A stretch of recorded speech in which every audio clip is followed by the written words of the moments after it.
Today, teams compete on patch 814, and with no wiggle room available in the standings, a win right out the gate could gain teams some serious traction. Earlier, Haunter crashed in on some team chances. The fans attempted to drown each other out ahead of our first game of the day. Hello, everyone, and welcome to the NA LCS Countdown, where for 30 minutes we talk about our favorite blended iced beverage and predict how the patch will affect teams until the timer reaches zero and we jump into Champion Select. Now, last week we showed you this representation of the standings, but there were some obvious flaws with this interpretation, so we decided to make things more clear with this new, updated version of the standings. Makes a heck of a lot more sense to me now, doesn't it, fellas? A little bit. I mean, CLG looks like a little bit. I mean, I'm just trying to figure out which direction that coaster is going. Up or down? Yeah, because I don't know if they're going down to CLG or exciting or terrifying. up backwards to C9.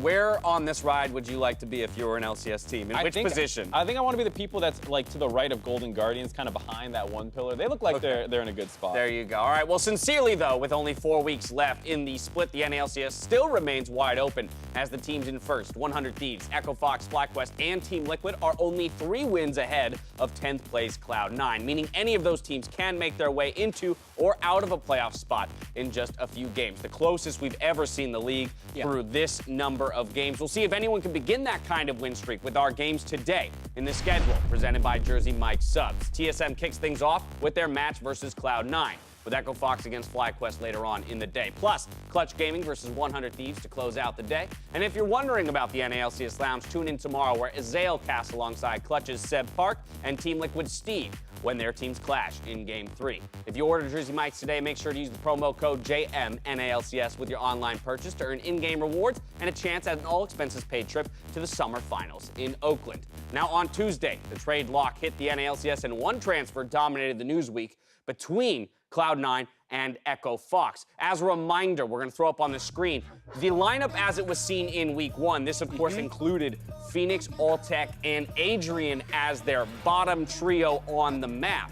But just within this week, all 3 of those players have been dropped from the roster. Exactly, so a complete mix-up of 3/5 of the Echo Fox roster. They had Demonte on their academy team. He's started multiple weeks in the LCS, but they're also bringing in Lost, who's an OS import. And then the really big news was this trade. Yeah, Smoothie, as being one of the primary shot callers for C9 for so long, borderline MVP candidates in some splits, is now joining Dardoch and Huni, who have each had their own kind of runs at the NA LCS MVP ballot, and then you throw in Lost and Demonte as well. Completely new lineup from what we were seeing at the start of the split. So a relative unknown slotting into that bot laner position we have in Lost, and then Smoothie coming over from Cloud9.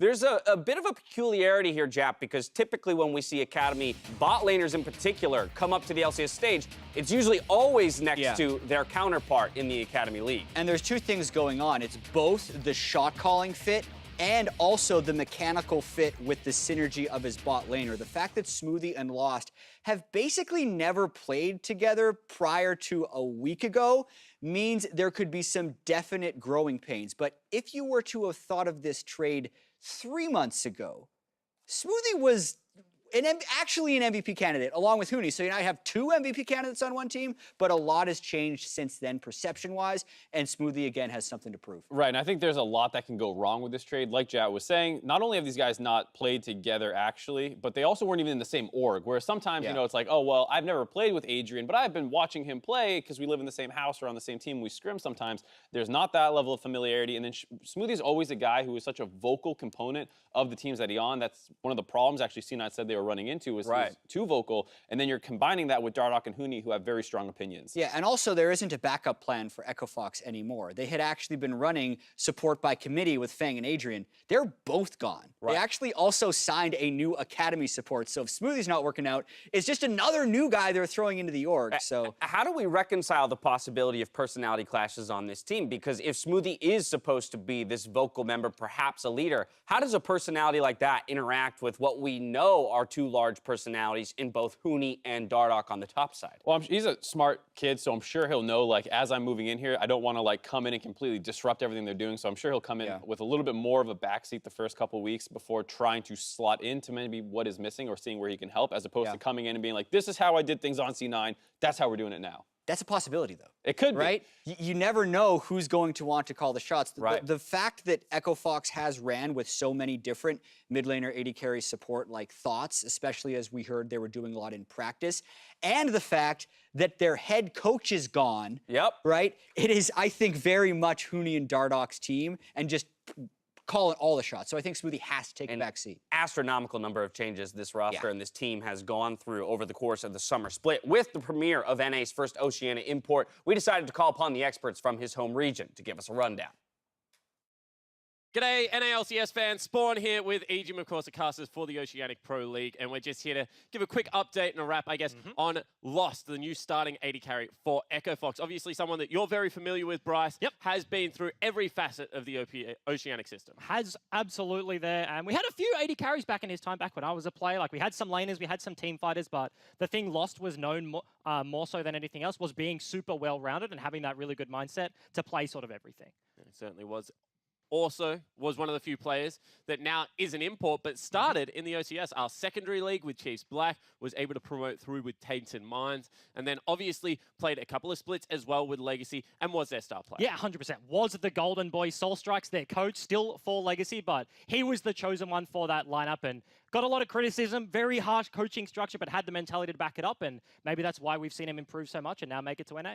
Absolutely. A player that has really come from the bottom. Now he's here. Of course, the whole of the Oceanic region is going to be riding with Lost throughout this journey. So best of luck to him this weekend.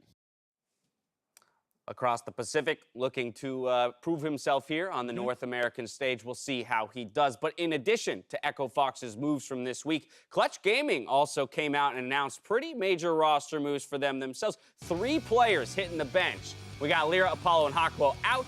In their place, Moon, Piglet, and Vulcan. And this is a tough one to really break through because Lyra's obviously kind of been the underperformer on the team, not just in his late game playmaking sometimes, but also obviously in the smiting everyone's been critical of. And so it makes sense to want to shift something around here, but it feels like there's a lot more going on than just that. Yeah, and their bottom lane has actually been seen as one of the strong points of their team historically. I thought in the last few weeks they had maybe been underperforming a bit, but this is a little strange to me. I think Hakuho is one of the best players on the team, if not the best player on the team. And when they sub out Lyra for Moon, which I've been wondering when they're going to do that for a while, it opens up an import slot, technically. And Piglet is a very experienced LCS player. It's just we haven't talked about him because he's been on the Academy roster for so long. So to me, this makes me think the Clutch is really just trying to get Piglet in there. Even if they're announcement was saying how they really wanted to let Vulcan get some time. I just don't see a world where you're putting Vulcan in over Hakuho. Right, like if all this resolves and you're back with Lyra and Apollo, is it really Vulcan over Hakuho then? Which doesn't make sense to me either. And to me, what this feels more of is like we're going up against 2 #1 teams this weekend. Our former starters were no longer cutting it. We were trending downwards. We're already out of the playoff picture. We need to try something new. And if this roster can go pick up some wins versus potential opponents in playoffs, that's a good sign. I just wish that they would do less, right? Like, I think everyone has been saying that Lyra's been underperforming. Try Moon. Great, right? If you really think Piglet's great, scrim him with Hakuho, find synergy with them, and then play them. This brings up a much larger discussion, which is in this, new franchise and academy system that we have. What do we think is the best practice teams should take when making changes to the roster? As the way you're describing it, it sounds like controlling variables so that you actually know if that variable was the positive or negative effect you expected it to be. Right. You can actually tell. And Clutch has way more context on this than I do. Of course. Right? Like, they could have a very clear reason for this. But I think that there's so little time to figure out if you have the right thing. And Clutch is seeing themselves at 4 and 6 with the hard roster. They think they're probably going 4 and 8 if they stick with what they had. So they're trying a lot at once, almost like a shotgun approach. Yeah, trial by fire. Like if this roster is going to work out at all, this is the hardest week you're going to have for the whole second half of the split, basically. Right, no better way to instill confidence in this new 5-man if they're to come away with a 2-0 against 2 very tough teams here in this week. This week's teams, they do play on patch 8.14, which hosts quite a few changes, most notably, though, introducing the Monster Hunter debuff. Break it down for me. Right, so this is intended to ruin the funnel strategy. If you have the most individual gold on your team and a jungle item, lane minions grant 10 less gold per kill, and that penalty doesn't go away until you've completed a tier 3 jungle item, which is over 2,000 gold in. Now, how this actually manifests in-game, this is a graphic from the Freak Show that you can find on YouTube. The green line at the top is the actual gold from a funnel game, but then post-nerf, if the Monster Hunter buff would be in the game, he wouldn't actually even have an advantage against the enemy non-funneled mid, which essentially makes that strategy pointless to run because you're sacking 700 gold to the Monster Hunter buff in the first 10 minutes. Right, and this is, of course, you can complete the item a little bit earlier than 10 minutes if you hard rush it, but a lot of time people are doing things like boots, so they're just upgrading it to the level 2 and then going Ginsus or something, depending on what the strategy is. So you can kind of get the advantages back faster, but you're still kind of going to be behind for most likely the first 8 minutes of the game. Yeah, unquestionably a nerf to funnel nerf. and or smite mid composition. So we wanted to see how this might affect the teams within the league by pulling up the statistics and win rates of teams having already played these strategies so far this split. And the one that obviously jumps out is 100 Thieves. They've ran the funnel 4 times. They're 4-0 with it. If you remove those games from them, they're 2-4 in the standings, which, you know, who knows, maybe they still pick up a couple more wins. But either way, that's kind of crazy that the vast majority of their wins are coming from this one strategy that's now basically dead. Yeah, and I would argue that it actually helps the teams that didn't run funnel, right, didn't run smite mids. And this is why we were talking so much at the start of the season about what a difficult situation these teams were in, because very early on to funnel, you had game designs saying that they don't like funnel and they're going to work on solutions to try and decrease it. So how much practice do you put into the strategy, which is going to disappear at some point, versus learning the other stuff? So now a team like 100 Thieves, whose way they found to win was funnel, they now have to find a new way to win. Yeah, and with this as well, the smite nerf that we were seeing, or the smite mid, excuse me, were nerfed as well. So the Talon mid that Mickey was using to great effect is really not the same champion anymore. You can still play Talon, he's still a good champion. Right, but Power of Evil taking smite on a few champions as well, not going to have that option. Yeah, you're not going to come to lane level 2, you're not going to hit level 6 but while the other guy's 5 anymore. These strategies are in a much worse spot, basically. Without a doubt, a big change to the game. We'll see how teams react and adjust to it. As well, though, TP changes a minute cooldown or additional cooldown here, both on the cast and the cancel. Yeah, and I think the jury's a little out on this one. From what I saw in Academy last night and some of the other regions, like TP is still very prevalent. You'll still see it on some mids and some bot laners. So the goal of kind of knocking it out of the meta and trying to get it back to mostly a top lane summoner doesn't feel like it's quite been reached, but it does present more opportunities for combat summoners now. Yeah, and I think even before the cooldown got increased, there were situations where Ignite could be better in less organized play, in solo queue. The question will be, when do we hit the breaking point where having lane priority early is enough to lose out on being able to get back to lane so quickly? And it could already be there, but because we've had about a week or two to experiment, teams are still running teleport now. Because I think in solo queue, Ignite or Exhaust is almost completely taking over. Okay, but so what do you think the breaking point is? Because again, the cooldown is only getting longer. But anytime I even begin to think about how organized play, competitive play, kind of stories out, it's always about map control. It's always about finding those flanks and being able to start fights on your own terms, less about the amount of power I have, within a spell. Right, that's the thing is TP, when you get to the 25-minute Baron dances, is so much better than Ignite ever will be. And I think you get into those situations so frequently in competitive play, it's very hard to force teleport out of those situations. Whereas in solo queue, you're not baiting around Baron for 3 minutes in a row. You can take the Ignite. Yeah, other quick fun ones that we'll run through real quick. We got Ghost Poro. A couple changes there, of course, gives you Adaptive Force if you have it placed in the enemy jungle. Also allows you to choose where you want to place it by replacing your trinket there. Yeah, I think this takes over for Zombie Ward because Zombie Ward also got nerfed/changed in the last patch. You may see a lot of early game invades and people trying to hide their Ghost Poros. I want to see it. Proceed with caution. CLG, please, right? When anyone. Big for their level 1, so we'll see I've how taken they Ghost can utilize Poro it. a lot of times in solo queue, and I'm like, I'm gonna go get some AD early on in the game, and I actually just give the opponent 400 gold. Oh, so good strategy. There's something in there. Ghost Poro problem, Jat problem. Victor and Corky got small buffs as well. We'll hit on those if they are played throughout the day, but with the potential of these advantages and disadvantages coming through, let's roll right into predictions, see what you guys have in mind for the day. Dark. You said I you were do taking believe risks. there are a couple took a couple, differences. I They do come in games 3 and 4. Echo Fox versus FlyQuest, Golden Guardians versus Team Liquid. Gentlemen, explain yourselves. Why do we have the confidence in FlyQuest? I mean, I know they're sharing first place. Less confidence in FlyQuest, a little bit more of a concern with Echo Fox and some of the things that we're highlighting at the top of the day. I don't know if the week will be enough to get on the same page exactly, and like you said, FlyQuest sharing first. And then, of course, Golden Guardians versus Team Liquid. Jat, Golden Guardians have looked hot recently. Why are you still riding on the Team Liquid train? It's a very difficult prediction, but I feel like Team Liquid goes through these cycles of looking pretty bad and then getting it together for like a stretch of time. And since they actually looked pretty bad against FlyQuest and Cloud9, and they only had that one good-looking game against COG, they got a few more in them. Oh, so this is the uptick in the peaks and valleys. You saw the roller coaster Yeah, you're at the start, right? you're playing the rise and fall. They bottomed out already. Yeah, they got that I like nice it. little Okay, loop. they've just gone through the loop-de-loop, and now they're on the way back up. We'll see who's less wrong after today's results, but now we're going to step away. Don't run off. When we return, we play a little Wheel of Misfortune and break down TSM versus Cloud9. We'll be right back.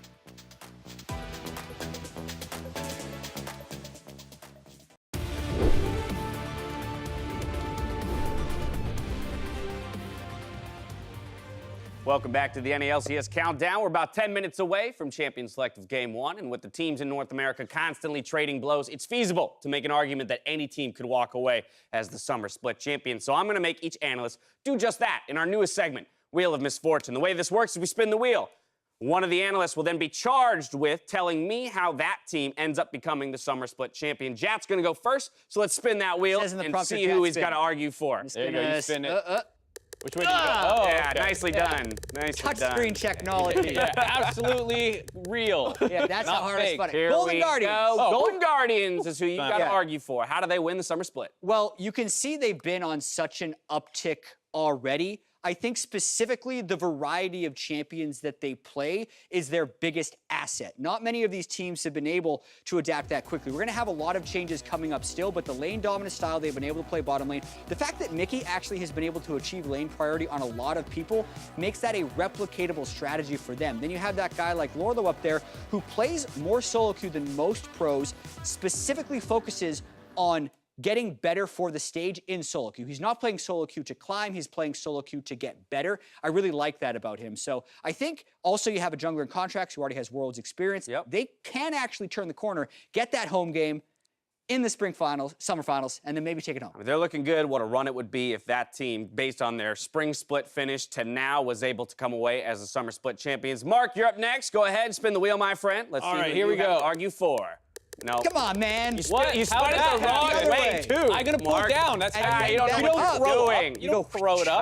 All right, CLG. CLG. Hit All me with right. the logic. They have the best early game in the league by far. Their 100% first blood rates are amazing. They consistently find advantages. Stixay and Biofrost have been fantastic all year long, basically, after the change to focus more with Biofrost being a shot caller for the team. They're switching back probably to more marksman. It feels like that's the direction the patches are heading. That's great for them because they've been on a tear. He's been figuring things out well. He has that bit of what you're talking about with the Golden Guardians, having the ability to try new things and have experimentation. They're not set in their ways all the time. And Darshan isn't beasting up on the top side without very many resources. And of course, Coach Zix, brightest mind in NA. You talk about the amount of experience still on that roster and still from, NA finals. There is quite a bit of it. So it would be no surprise if they made it to that stage. And I do believe they would know how to conduct themselves if they found themselves there. What I like about this game is that there's Seven different teams on here that are all within a game. One won't even make the playoffs. Yeah, We're like, Right, one of the wins.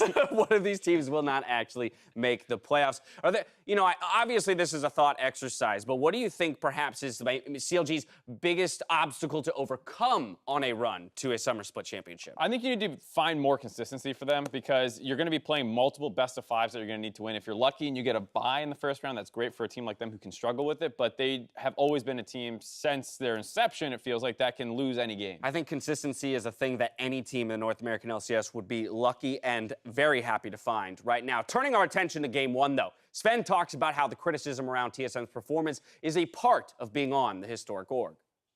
I mean, I'm pretty sure TSM is the only team in the world that people will say they suck, even though they are one win away from first place, right? That's just a TSM thing, right? But I'm not confident per se, but I'm not like afraid or feeling like we're a bad team. Like, we have good scrims, and I feel like we have the manpower, talent, whatever, to be a good team.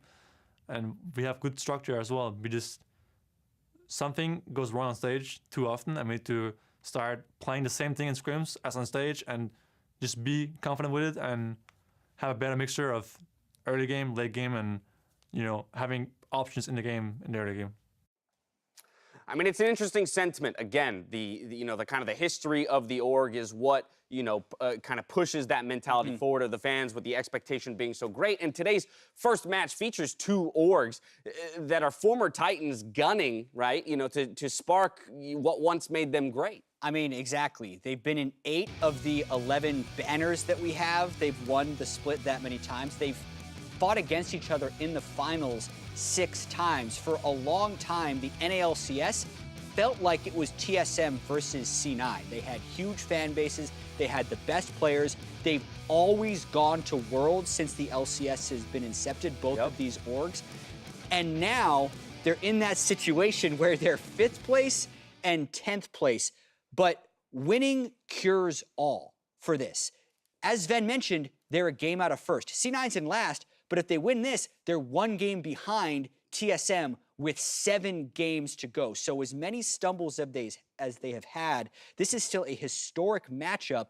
And with the old rivalry, the winner matters a lot. You already mentioned it. Currently, these teams are sitting at 5th and 10th place, respectively. They're desperate to gain some momentum heading towards playoffs. Right, and it's been kind of a split-long problem for both these teams. TSM has looked as reactive and passive as we've seen in previous years when they had those kind of like ward memes, Bjergsen and 4 wards and those kinds of things. And it's a concern because it's like, where does the aggression start coming from? Sven and Mithy were never known to be super aggressive. Bjergsen is working with Grig, who is not the most experienced jungler, and Hanser kind of feels like an island up on the top side. The synergy is not there. You heard Sven saying, like, we know we have the firepower to be a good team, but you're running out of time to find that synergy. Yeah, and then you look at C9, they're running out of even more time. They've started 9 different players, right? They started the split bringing up 3 of their academy members. Their academy team is crushing. Yeah, they're first place. They're first place. But C9 has just not been able to find that synergy on the stage, and they're absolutely out of time for the experimentation. But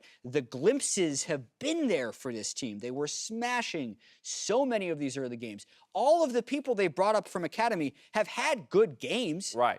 But they just have never been able to put it all together. And the big thing is that both these teams, since the inception of the LCS, have made Worlds. Exactly. And so going head-to-head here, while both teams are in pretty dire straits, it feels like, for their positioning, is a super important battle still. Right, and a huge clarification point. Because they've both finished 5th, 6th in spring, they only have 10 championship points. Right. And the way it shakes out, that means if they miss playoffs, which one of these teams very likely could, they will not have enough championship points to even make the regional qualifier. Exactly. So that would be guaranteed missing Worlds if they miss playoffs. They need to make playoffs, both of these orgs do, but I think it makes the sentiment that Sven shared even that much more important to recognize the closeness of the league. And while they are 5th and 10th, their reach, their ability to still gain that ground does exist. So it's about turning it on now and following through to the end of the season. With a much-needed win on the line, let's run through some of the breakpoint matchups for this game, starting, of course, in the mid lane, Bjergsen versus Jensen. This has always been a top build matchup. Yeah, historically, 2 of the best mid laners North America has ever had. Then every time they fought, it felt like an epic battle.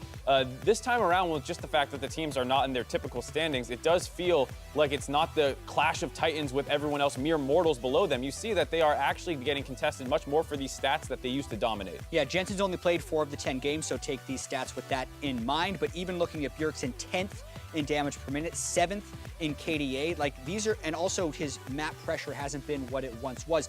That's not to say that they haven't shown those glimpses. Bjergsen's Talon game last week was awesome. Jensen had a really good Orianna game as one of his 4, but it's a slow start for these teams. It's inconsistency for these teams, and for them to reclaim their former glory, those mid laners need to perform. Well, we shoot ourselves to the top side of the map. We find Licorice versus Hanser. Of course, you mentioned, Mark, already. At times, Hanser has put up MVP-like performances in the past, in past splits, past years, and Licorice has maybe been the highest performing member for Cloud9 up to this point. Definitely the case, and it's where a lot of the burden, I think, falls for C9, just having their most consistent player over the course of all these roster changes step up and have another good game here against, like you said, Hanser, who still is holding his own for the most part. It's just he's not being able to blow those leads open like we saw when he was that MVP candidate. Yeah, and holding his own could have been enough for Hanser back when they had the Bjergsen double lift, Sven Skaren always ganking bot and mid style, but that's not the style that they want to play anymore. It's very much wanting Hanser to be a carry and a leader on that team, and he's not been playing that way. 5th and 10th place, these teams have struggled to pick up the wins. They need to separate themselves from the pack, but I'm putting it to you guys. How do they do it today? Starting with TSM, Mark, you're going to take that squad. The first thing I'm going to look at is avoid losing lanes. It feels feels like whenever Sven is 0-0-0 heading into 30 minutes, that's actually a great game for TSM, and he finds a way to take over the game. The other thing would be get Bjergsen rolling. That Talon game was one of the most proactive games we've seen out of him, and if he can work with Grig to get his own lead so that he can start roaming around the map by himself, I think that's going to be a huge advantage. Unfortunately, Smite's out. They're going to have to find a different champion to do that with. We're going over to Jat for Cloud9. Yeah, I mean, you know the meme of TSM strategy is do nothing and lose, right? So if they're going to try that one, just pick a better late game as C9, and you got this, right? I don't think TSM is in a spot where they can pick early game and snowball the game. So C9, who's been great early game, should just pick late game champions, execute in the early game, go into mid game with a lead and better scaling, and win from there. Well, regardless of where they are in the standings, it is a historic matchup. Cloud9 versus TSM, the first one of the day. Time to throw it out to the arena for the call.